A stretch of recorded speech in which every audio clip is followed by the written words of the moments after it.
Happy New Year's to all of my wonderful viewers. I hope you all had some time to chill or celebrate over the holiday season. I myself am doing that right now, which means that this video is pre-recorded. So, of course, since the YouTube algorithm never sleeps, I had to do something to feed the algorithm, and I decided, like many creatively bankrupt creators, I would just do a Q&A because what else am I going to do, right? It's a news and politics channel, so it's kind of hard to plan ahead. But I think that the Q&As are always really fun. I enjoyed this. It seems like a lot of you enjoyed this last year as well. So I said, fuck it, let's do it again. And maybe by the time I come back on Monday, my brain will have recovered a little bit from the year that it's been through. I'm crossing my fingers, right? We'll see. But let's get to the questions. So I took questions from Patreon and YouTube members, and you all sent in a ton of questions. I said everything was on the table, politics, non-politics, and you all delivered. So we've got some great questions here. I haven't read through all of them yet, but I like what I see. So the first one here is from Josh Nelson of Patreon, who asks, if you watched the latest episode of South Park, what did you think of the portrayals of Trump and the administration on South Park? Great question. I love it. I think that the show is better than it's ever been. For me, South Park was kind of getting stale over the years, and it felt like, culturally speaking, it lost a lot of relevance, but this is something that has put them like at the top for me. I think that what they saw was a need to challenge this administration because everybody else was capitulating and sucking up to Trump and kissing his ass. And as soon as they locked in that deal with Paramount, they went in. And I've got to say, it is amazing. It's not just that they need to do this, it's that they're doing it well. It is extremely entertaining. Their portrayals of J.D. Vance, Donald Trump, what's the other one? The brown noser. Oh my God, I'm blanking on her name. Pam Bondi, Pete Hegseth. It's all incredible. Stephen Miller as a sort of vampire figure. Everything that they're doing is perfect. They're hitting them on all of their insecurities, which is what you're supposed to do. You have to challenge power, and they are doing that in the exact way that they need to. I mean, with, the first episode, when they had what I thought was an AI-generated, Trump figure walking around naked with a really tiny dick. I didn't realize that wasn't AI, but that's what they did to prey on his insecurity and attack him directly, even though they were, cognizant of the fact that they could be sued. And they made fun of him for suing his political opponents. Like, everything that they've done has just been so incredible. So I love that they are filling a void that, for some reason, wasn't really hit on by a lot of people in pop culture, because you have celebrities who, they're afraid, they don't want to speak up, because they're afraid it would hurt their bottom line. Comedians who are supposed to challenge power all capitulated to Donald Trump, at least the Rogan sphere dipshits did.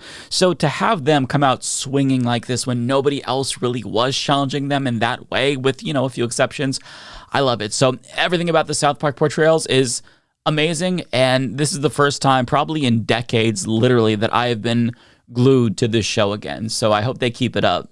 So Ellen on Patreon asks, did you watch Piers Morgan and Tim Miller from The Bulwark doing their different Jubilee groups? What did you think?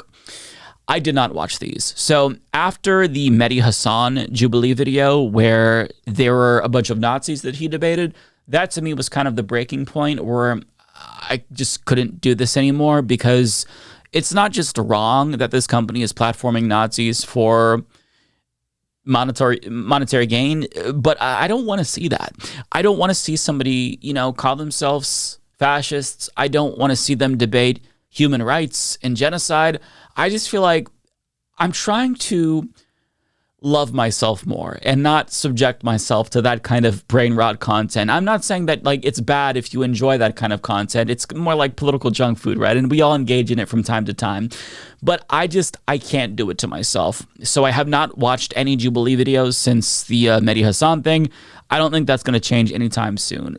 Maybe I'll tune into a Jubilee video where they're I don't know, doing the whatever they do. I don't know the name of the segment, but it's like, hey, here's 6 Star Wars fans and one is the fake Star Wars fan. Maybe I'll watch one of those, but overall I just have not felt compelled to support this company anyway since the Mehdi Hasan thing. So I can't tell you about that, but I would imagine that Piers Morgan and Tim Miller did well, considering who they likely were pit against. So yeah.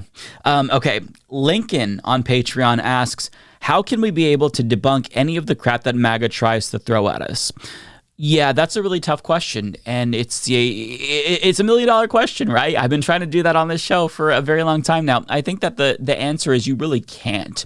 I think you should try to get through to people, but part of growing politically is acknowledging that some people are just too far gone, and you're not going to be able to reach them. You just can't reach them. And they're going to throw a lot of shit at the wall. Some of it will stick, some won't. But you can't spend every waking minute responding to all the bullshit that they put out because they are just blasting. It's like, scattershot. They're throwing everything at the wall. So you do the best that you can. But I mean, at the end of the day, this is why rather than debunking every little thing and responding to every little thing, we try to teach people critical thinking skills and how to be responsible consumers of media, right? Because teaching a horse to fish is better than catching him a fish. I don't even know what the fuck I was trying to say. What is that saying? You could lead a horse to the waterway, but you can't make him drink. Oh my God. This is why I needed to take some time off. My brain is so cooked. But we need to teach people these skills. We need to teach people these skills so that way we don't have to debunk every little thing, and that way they have the tools to debunk it themselves. I'm seriously about to Google it. What am I trying to say? You all know what I'm trying to say. You know what's on my heart, but I can't spit it out. What the fuck am I trying to say? Oh my God. I don't know. But next question. So this is from Anonymous Anomaly on Patreon, who asks, I feel like there's a story behind why you named one of your dogs Poopy. Also, can we please get pet photo updates? Well, of course. So here's some pet photos that will be put on the screen by my editor. And in terms of why I named him Poopy, I don't know when it really stuck. It just kind of did when he was very, very young. Maybe, I called him a poopy boy when he shit on the carpet, because Vladimir was my very first dog, as an adult. I've had family dogs before, but I've never raised a dog on my own, living with my partner. So, I had to learn, when he's doing his little circles, his poopy dance, that means you need to try to take him outside. That's when he needs to use the potty. So maybe it stuck at some point. There is a moment in time where I think maybe his name was solidified as Poopy when I don't know how he did, but he got into cat litter. And for those of you who don't know, dogs for some reason are drawn to cat shit. And he ate a bunch.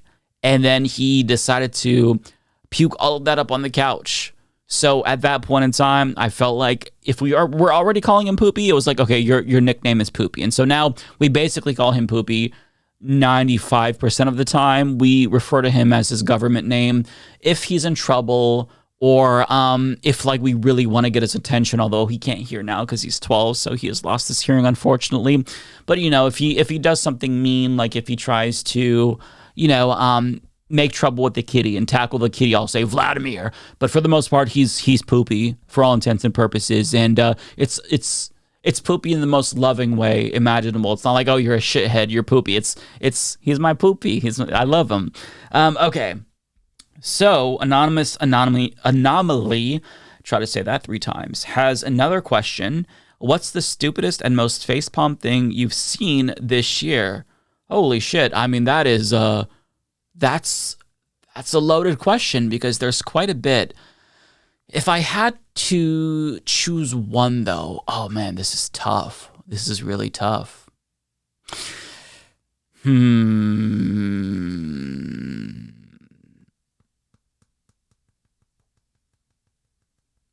Maybe in general, the response to Charlie Kirk's assassination, I think that after the right has been so vociferous in condemning cancel culture, their response to that, which resulted in a total of 600 Americans getting fired, was just insane. And, nobody expects them to be consistent. Everybody knows that they're hypocrites, but they went so overboard that they ended up causing backlash. And now Kirk is a meme. His face is on everybody else, and people are deliberately going out of their way to kind of make fun of him because that is something that they made taboo. So I think that just the way that it blew up in their faces, that'd be the stupidest thing. Close second is, the Democrats in the Senate caving and letting our healthcare prices go up and the whole shutdown fiasco. That's more like infuriating, but it's also very stupid as well.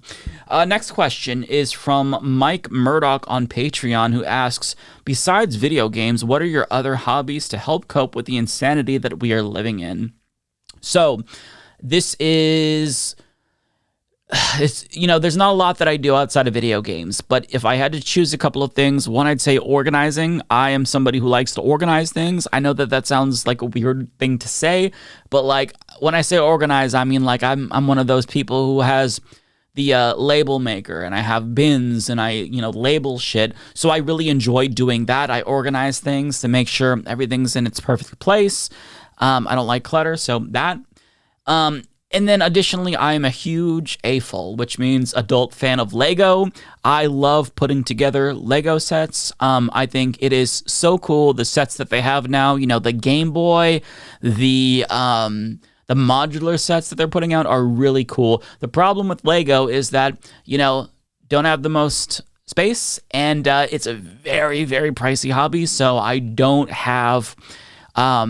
Lego is like something that I could do all the time. It's kind of like, okay, here, I bought a set.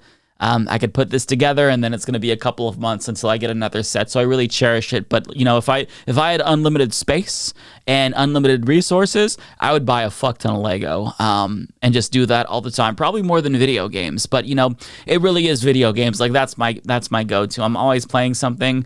Every time I have free time, I'm playing a video game. I'm a fucking nerd. What can I say? But I love it, Okay.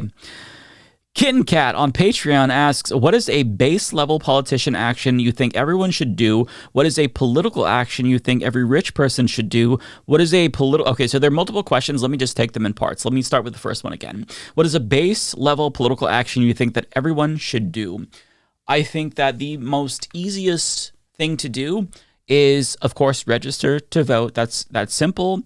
And get involved to the extent that you can with a local organization like DSA, perhaps a local activist group. Attend a town hall if one of your representatives or senators decides to show up. That's very easy. I think that's something everybody really should do. Second question, what is a political action you think every rich person should do? Well, I can't say what I really think without getting demonetized, so I'm going to beam my true thoughts into your brain so you know what I'm thinking that every rich person should do. But my, I guess, PC answer, for lack of a better word, is give away all of their wealth until they have the same amount of money that we have. And when I say give away all of their wealth, I mean not to like a charity, but like help a family in need. Like fucking buy them a house and pay off their mortgage. Pay off student loan debts. Like help people directly. Do straight up direct mutual aid. Like you don't need fucking $5 million. You don't need $100 million. You don't need $1 billion. Help people. If you're comfortable, then use that money to make the world a better place. And don't do it for clout. Don't film yourself doing it. Just do it. Just be a good person and use your wealth to better people's lives. That is something that every rich person should do. That's what Jesus would want them to do, unironically, right? Okay, next question here from Kitten Cat. What is a political action you think everyone with lots of time should do? Well, that's easy. Absolutely get involved. Get involved in local mutual aid groups, volunteer for a food bank, animal shelter. Actually dedicate your time to making the world a better place. If you have the time, I think that is phenomenal. It also makes you feel good about yourself. You build relationships and friendships. I think that's a great thing to do. What is a niche political action? What is a niche political action you think is useful, but not many people think to do? That one's a little bit more tricky. A niche political action. I think, honestly, a niche political action would be to volunteer for a candidate that you support in your community and either phone bank or go door knocking. Door knocking is something that not a lot of people like to do for obvious reasons. We've all become very introverted, and I'll admit I was a canvasser before. I didn't go door knocking, but standing on a corner and trying to get people to sign petitions is it's very, very draining. You know, if you have a social battery, it will be drained very quickly. You meet some really cool people, you meet some really shitty people. So if people are very extroverted and they like talking to people, you know, calling people, going door to door, then that could be used towards a candidate that might be awesome. You know, a DSA member, somebody who is running for public office in your area, do that, and that'd be great. I say it's niche because not a lot of people do it, right? You know, it's easier to just donate $5 here and there because we're all working, we're busy, but that would be something that I think really could make a difference. Next question here. So moving over to the YouTube questions. So Sun asks, do you know of Mystery Science Theater 3000? Of course I know of Mystery Science Theater 3000. It's definitely, you know, before my time, but I'm very much aware of that, yeah.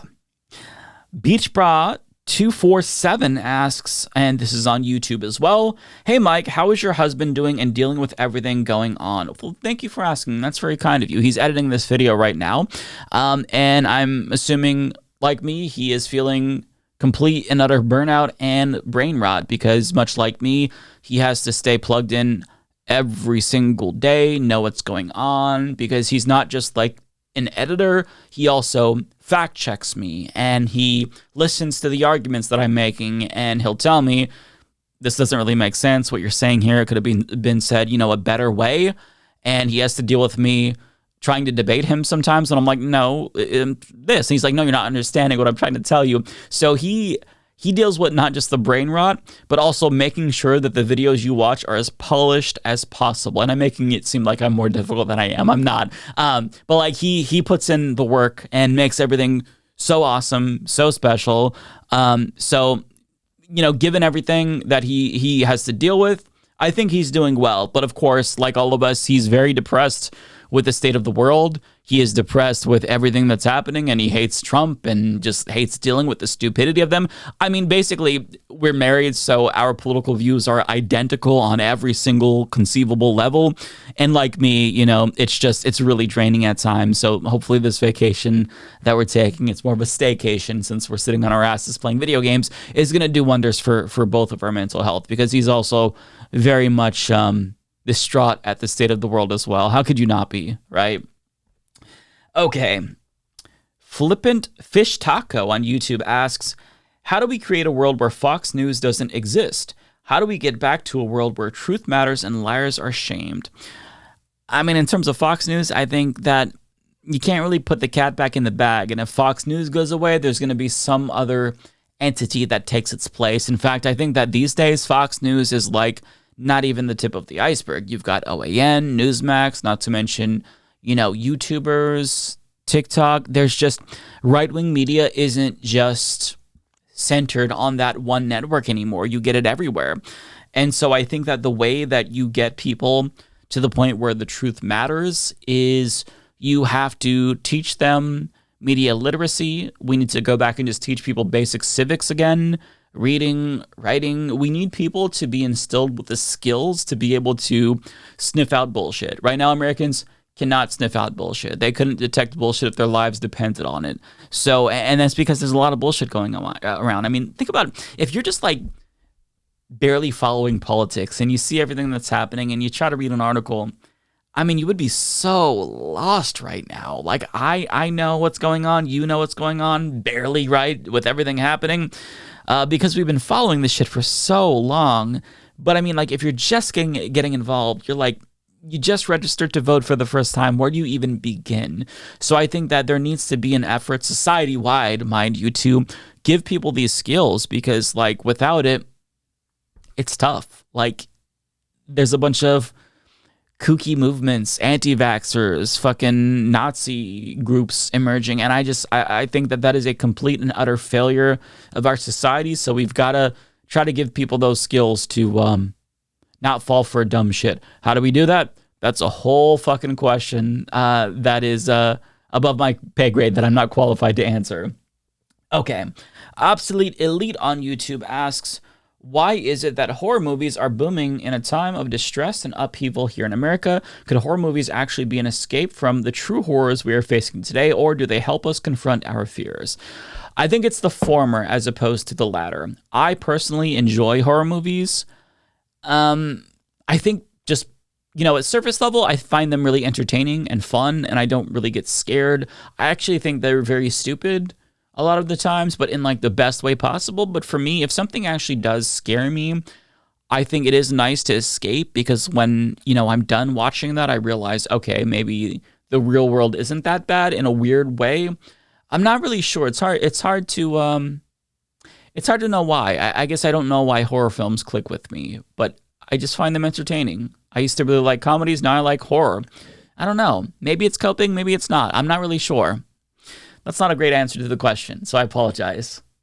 Pendulous Dragon asks, if you could bring back one politician throughout our 250-year experiment, whether it be dead or alive, who would it be and what would you ask them? Oh, this is tough because there's so many options. I kind of have multiple answers to this. Obviously, George Washington, the very first president, I'd have a lot to ask him about the design, the very, very idiotic design of our entire system and how fucked it is, and the hypocrisy where, he's preaching freedom yet has slaves and built the system around the institution of slavery. I would want to pick his brain, but at the same time, I feel like I would want to blow my brains out in Minecraft. So I don't know, maybe him. There's also, oh my God, I'm blanking on his name. There's a president, we just talked about this a couple of weeks ago on the channel. There's a president who supported Medicare for all, or the equivalent of Medicare for all, and was ready to sign it into law if it were to get on his desk until the American Medical Association decided to lobby against it. I would want to talk to that president and ask him if he understands what he is doing and the amount of lives that this decision, this capitulation is going to cost in the long run. I would love to talk to him about that. Why am I blanking on his fucking name? It's not FDR. I know FDR supported Medicare for all as well. This is post-FDR. I don't know. Go back and find the last video I talked about healthcare. I think it was with the actor James Van Der Beek. I played the clip from More Perfect Union in there where they talk about that president. My brain is so cooked. Holy shit, I can't remember anything lately. That, and maybe this one is more recent, Obama. I would want to talk to Obama because Obama is most responsible for my past, present, and current trajectory, because I got interested in politics because of Obama. I loved that he was anti-war, really my main issue going into the 2008 Democratic Party primaries was the Iraq War, because that was the first time I could vote. I was radicalized by the Iraq War, and he did not end the war. I thought that he would. He did not. In fact, he ramped up Bush's drone war, and that truly radicalized me. And what he did kind of imprinted this cynicism on me that will never, ever dissipate. I can never trust any politician ever again because I staked my hopes and dreams on Barack Obama, and he let me down in so many ways that I think that, his betrayal, his neoliberalism, his conservatism, it really is a radicalizing factor for a lot of millennials. And it's just, I would love to pick his brain. Why? Why not even pursue a public option? Why the drone war? Do you feel guilty from the deaths that you caused? Do you feel guilty for the PTSD that children in Pakistan have whenever it's a sunny day and the drones went over? I would love to talk to a president just to ask them, how do you deal with the weight of your disgusting decisions? How do you live with yourself, basically? That's what I would want to ask them. Okay, a couple more. Cartoon 49 asks, what major powerful company would you want to see break up or disassemble? I think the real question is, what major company would I not want to see broken up? Because so many of them have to be broken up. I mean, we basically are controlled by just a small handful of corporations at this point, a handful of mega corporations. Amazon needs to be broken up. Google needs to be broken up. Facebook needs to be broken up. All the movie studios, it's just all owned by a couple of companies now. Paramount needs to be broken up. All these motherfuckers need to be broken up. I can't pick just one because all of this is so detrimental to society to have, just a small handful of billionaires control all media and commerce. That is truly dystopian. And it's not surprising because this is the end result of late stage capitalism. But I think that like we just need antitrust at a massive scale. Like we need an FDR type of president that's going to go in and break all these motherfuckers up, because if you don't, things will just continue to get worse. So I can't answer that question, unfortunately, without saying just like all of the companies have to be broken up. I know that that's kind of a cop-out, but that's my feeling. All of them. I think that if you, went down at the micro level, I could probably, I'd lean towards Google maybe. I'd lean towards certain companies, but I don't know. At the end of the day, they all just need to be broken up for sure. Okay. Narrator asks on YouTube, will the left media space ever actually reckon with its complicity in arguing against those calling for a 2024 Democratic primary against Biden? I don't really know who you're referring to, Narrator, because I don't think I remember any leftists explicitly arguing against a Democratic primary. I think that they were just like, hey, whatever, Kamala is the VP, she was on the ticket already, it's fine. I think everybody wanted a primary, but it's just a matter of like, we have a couple of weeks until the election. Let's get Joe Biden's old ass out of there.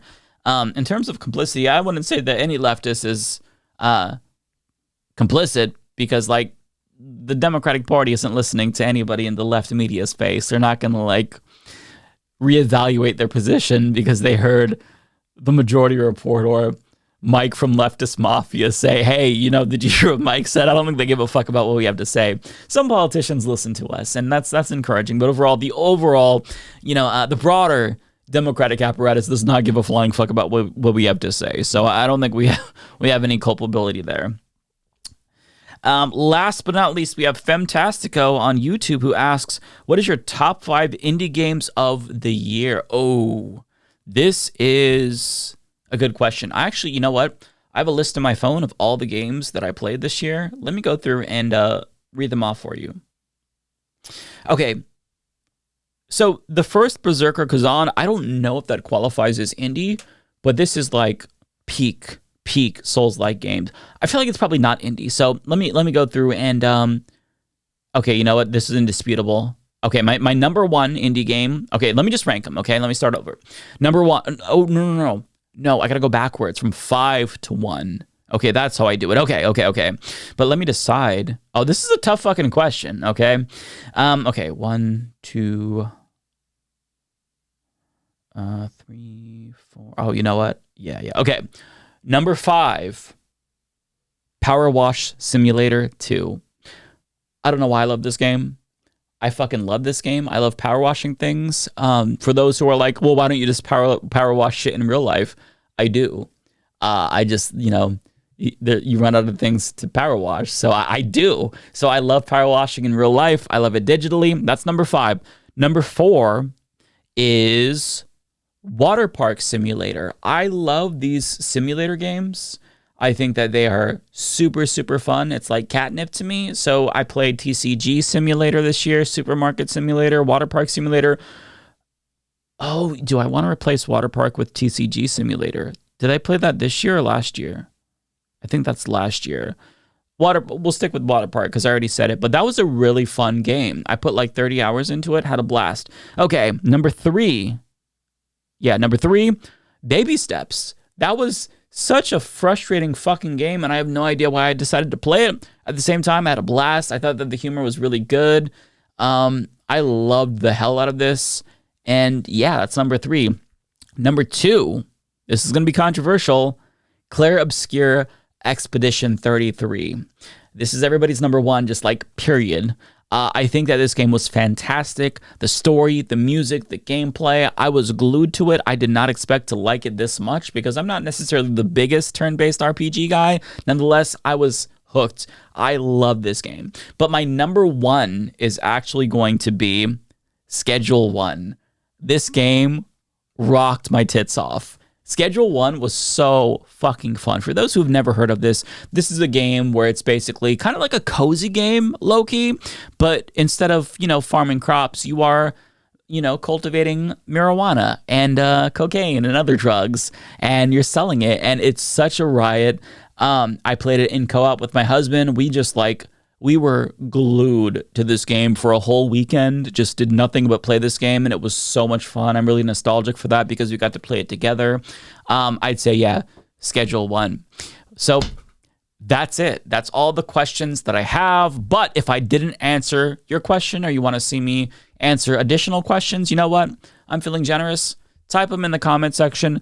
Maybe I'll answer. I might not, because again, I'm trying to cleanse my mind of politics, but maybe I'll answer a couple of questions. I definitely won't be able to answer all of them, but if you want to see more questions answered, then if you made it this far in the video, I at least owe you a consideration of answering your question if I'm not too lazy or drunk, right? So yeah, look, it's been a phenomenal year all around, and I'm excited to see what's in store for next year. As I say that, I'm like, no, I'm not, man. I'm dreading what the fuck is coming up. So look, it's been a year, and I guess the good thing is that we have this wonderful community here, so I appreciate you all watching. As sad and depressing as the times are, the fact that you're listening to me complain about politics and, I don't know, you find that cathartic is wonderful. I really value the fact that I have this platform, and I will be here as long as you all want me to be here, assuming that I don't lose my fucking mind. So, yeah, that's the Q&A. Take care, everybody.